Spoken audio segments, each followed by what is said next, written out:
और अब बात करते हैं बिहार चुनाव की। नतीजों में कुछ घंटे बाकी हैं, लेकिन उससे पहले कयासों और दावों का बाजार खूब गर्म है। एग्जिट पोल के नतीजों के बीच हम आपको दिखाते हैं क्या है नेताओं का एग्जिट पोल, यानी क्या दावे कर रहे हैं खुद नेता। महागठबंधन को बिहार के चुनाव में 190 सीट आ रहा है। 190 आप कह रहे हैं कि बीजेपी का सुपड़ा साफ हो गया। कितना दिन से बोल रहे हैं। नरेंद्र मोदी जी रिजल्ट के बाद प्राइम मिनिस्टरशिप से रिजाइन करके गुजरात वापस जाएंगे। 2/3 बहुमत के साथ भारतीय जनता पार्टी के नेतृत्व में यह एनडीए की सरकार बनने जा रही है। कोई अगर मगर नहीं है, और मैं 4 बार ऐसा कह चुका हूं आपको, और चारों बार सच पड़ा है। 145 से जो ये गरीब लोगों की यात्रा शुरू होगी बिहार की अपनी सरकार की, वो कहां खत्म होगी इसका हमें भी अंदाजा नहीं है। ये 175 जा सकता है, ये 180 जा सकता है, या उसके भी आगे। 2/3 बहुमत से हम सरकार बना रहे हैं। 2/3 बहुमत से एनडीए की सरकार बनेगी। बिल्कुल ये हवा तूफान जो बहाए हुए हैं महागठबंधन के लोग, इनकी वही दुर्दशा होगी जो लोकसभा के चुनाव में हुआ था। अपार बहुमत के साथ 2/3 बहुमत के साथ हमारी सरकार बनेगी। 2/3 यानी कम से कम 160 सीटें जरूर, उससे ज्यादा। इस बार के रिजल्ट ऐतिहासिक होंगे, चौंकाने वाले होंगे। मैं 2/3 पे ही क्यों संतोष करूं? मुझे तो ये संकेत लग रहा है कि शायद बीजेपी स्वयं बहुमत पार कर जाएगी। मेरी उम्मीद देखिएगा व्यक्तिगत तौर पे तो उस संख्या को भी हम पार करेंगे। 190 से ज्यादा बिल्कुल। आप बाकी एक्चुअल संख्या तो 8 को ही पता चलेगा। नहीं, बहुमत तो भारतीय जनता पार्टी को अकेले दम पे मिलेगा। साथ में एलाइज के साथ हम 2/3 बहुमत प्राप्त करेंगे। देखिए, उन्होंने मजदूरी भी की है और ओवर टाइम भी किया है, इसलिए 150 से तो कम की दहाड़ी मिलनी नहीं चाहिए। मुझे लगता है कि सरकार हमारी गठबंधन की बनेगी और 160 के नजदीक ये गठबंधन पहुंचेगा। बिल्कुल 180 से 90 सीटें कम से कम हम लोगों को मिलेंगी। हम 21 सीटों पर लड़ रहे हैं और हमें उम्मीद है कि हम उसमें से 20 सीट जीत कर आएंगे। और पूरे गठबंधन को आप 150 से ज्यादा 150 और 160 के बीच में हम होंगे वहां पे। हम 155 से अधिक सीटों पे चुनाव जीतेंगे।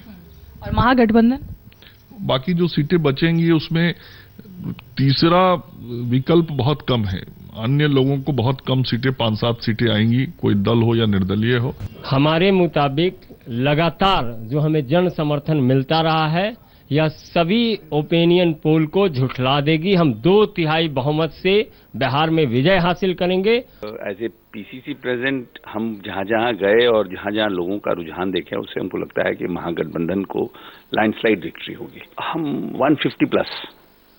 मैंने कहा कि हम सिर्फ बहुमत के आंकड़े को पार नहीं करेंगे, बल्कि 2/3 बहुमत प्राप्त करेंगे और बिहार में एक सुशासन की सरकार, एक स्थिर सरकार और विकास करने वाली सरकार बनाएंगे। चलिए दावों से निकलते हैं बिहार के और अब जरा अन्य खबरें लेते हैं। छोटा राजन भारत लाया गया, सबके मन में एक ही सवाल था, दाऊद को लेकर क्या बोलता है आखिर छोटा राजन। हालांकि पूछताछ का लंबा दौर अभी बाकी है, लेकिन छोटा राजन ने मुंह खोलना शुरू कर दिया है। आज राजन से क्या पूछताछ हुई और उसने क्या क्या कहा है, आइए देखते हैं।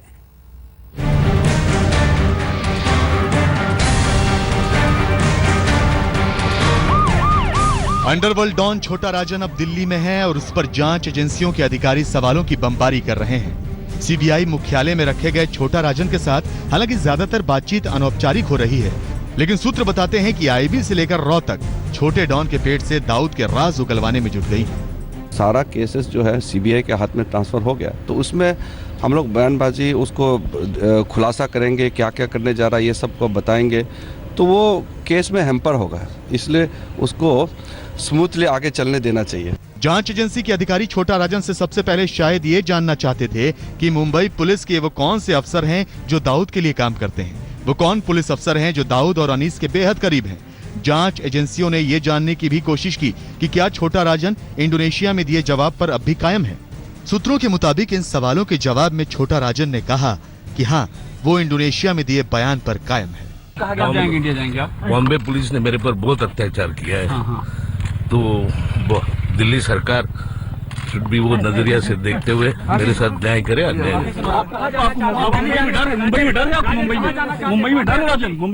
मुंबई में कुछ लोग पुलिस दाऊद के साथ मिलकर काम, दाऊद से मिले हुए पुलिस वाले, मुंबई पुलिस वाले, कुछ पुलिस वाले। अब जांच एजेंसियों ने दाऊद के बारे में जानना चाहा, लिहाजा छोटा राजन के सामने ये सवाल रखा गया कि क्या दाऊद के विदेशी ठिकानों और उसके गुर्गों के बारे में कोई जानकारी है। सूत्रों की माने तो छोटा राजन ने जवाब दिया कि हाँ, उसे दाऊद के मध्य पूर्व नेटवर्क की जानकारी है। दाऊद को लेकर छोटा राजन से कुछ और सवाल पूछे गए, मसलन दाऊद और उसका भाई अनीस है कहां। इन सवालों के अलावा जांच एजेंसियां छोटा राजन से उसके नेटवर्क और उसके लिए काम करने वाले लोगों यानी उसके गुर्गों और शूटरों का ब्यौरा खंगालने में भी जुटी है। सवाल गहरे हैं तो जवाब में कई घेरे हैं, क्योंकि छोटा राजन इन्हीं सवालों में अपने लिए रास्ते तलाश रहा है, जिसके चलते अपने जानी दुश्मन दाऊद इब्राहिम के वो रास्ते बंद कर सके।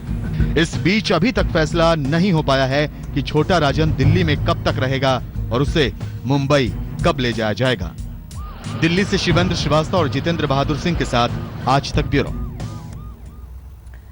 अंडरवर्ल्ड डॉन छोटा राजन आज तड़के भारत लाया गया। इंडोनेशिया में गिरफ्तार राजन को महज 10 दिनों में भारत लाया जाना भारत सरकार के लिए एक बड़ी कामयाबी है। लेकिन राजन के अपराधों की लंबी फहरिस्त के बीच सवाल पकड़ में होने का नहीं है, बल्कि उसके जहन में दफन राज का है।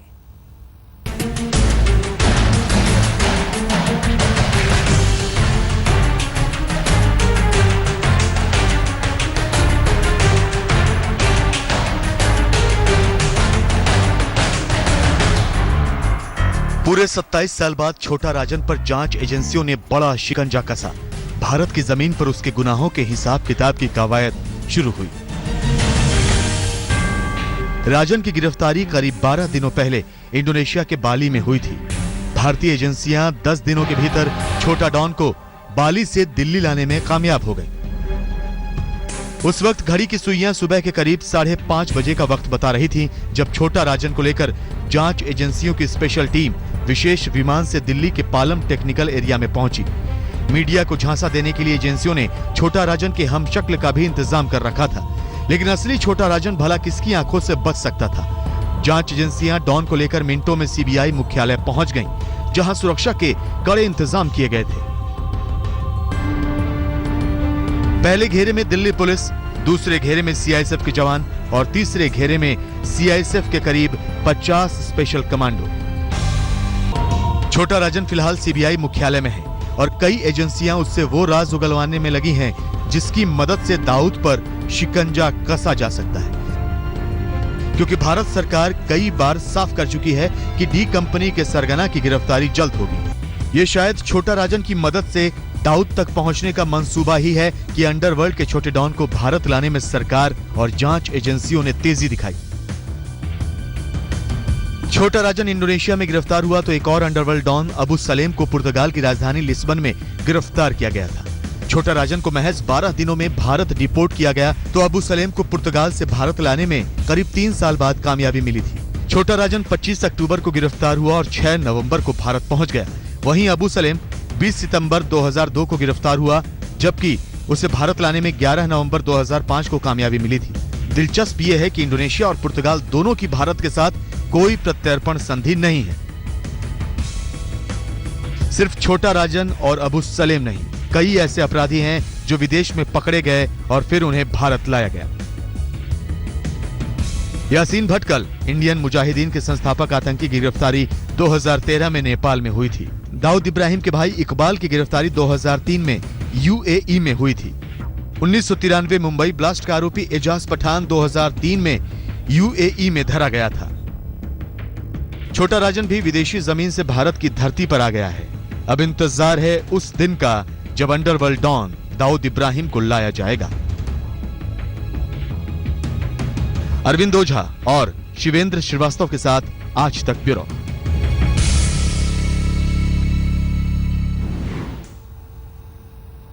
और अब आइए बात केजरीवाल की कर लेते हैं। जी हां, दिल्ली की बात, दिल्ली सरकार की बात। केजरीवाल और उपराज्यपाल के बीच एक बार फिर से जंग शुरू हो गई है। इस बार सोमनाथ भारती ने भी मोर्चा खोल दिया है। हम आपको पूरी खबर बताएंगे, लेकिन उससे पहले आइए अब दिखाते हैं कारोबारियों के बीच केजरीवाल के चंदा मांगने का एक नया अंदाज।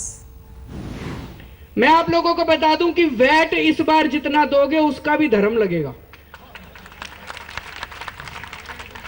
मेरी भगवान से सेटिंग है, भगवान से मैंने बात कर रखी है और इस बार भगवान ने कहा है जो जितना वैट देगा उसको 4 गुना उसका पुण्य मिलेगा। तो सारे जने दिल खोल के इस बार अपना टैक्स देना, ईमानदारी के साथ टैक्स देना। और अब आइए देखते हैं दिन भर की कुछ और बड़ी खबरें। विवादों में रहे आम आदमी पार्टी के विधायक सोमनाथ भारती एक बार फिर सुर्खियों में हैं। उन्होंने मुख्यमंत्री अरविंद केजरीवाल को चिट्ठी लिखकर उपराज्यपाल के खिलाफ शिकायत की है और राष्ट्रपति से शिकायत की मांग की है। दरअसल कल डीडीए की बैठक में एलजी और आम आदमी पार्टी के विधायक सोमनाथ भारती के बीच बहस की खबरें आई थी, जिसके बाद भारती ने आरोप लगाया कि उपराज्यपाल ने उन्हें एफआईआर की धमकी दी। उधर बीजेपी सोमनाथ भारती के आरोपों को बकवास बता रही है।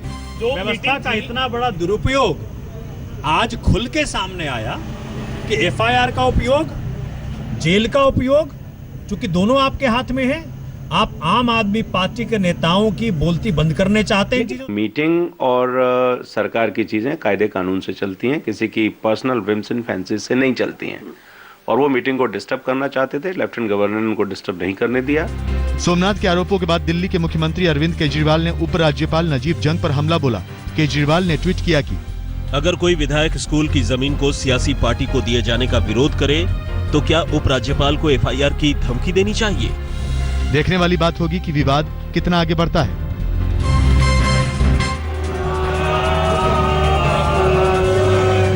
एग्जिट पोल के नतीजों ने हर किसी के दिल की धड़कन बढ़ा दी है। हालत यह है कि एनडीए के समर्थक और नेता पूर्ण बहुमत के लिए भगवान की शरण में पहुंच गए हैं। पटना में बीजेपी और एलजेपी के यूथ विंग ने हवन पूजन का आयोजन किया और भगवान से जीत की दुआएं मांगी। दिलचस्प ये कि बीजेपी के यूथ विंग ने सुशील मोदी के मुख्यमंत्री बनने की भी दुआएं मांगी।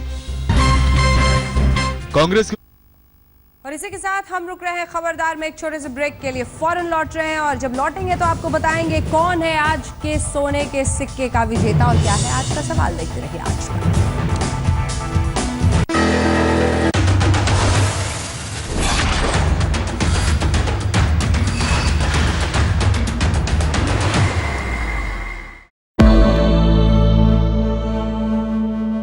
निसगम मनि पमग नि पमग सनि पमनि सपस। जहाँ तक याद आती रहेगी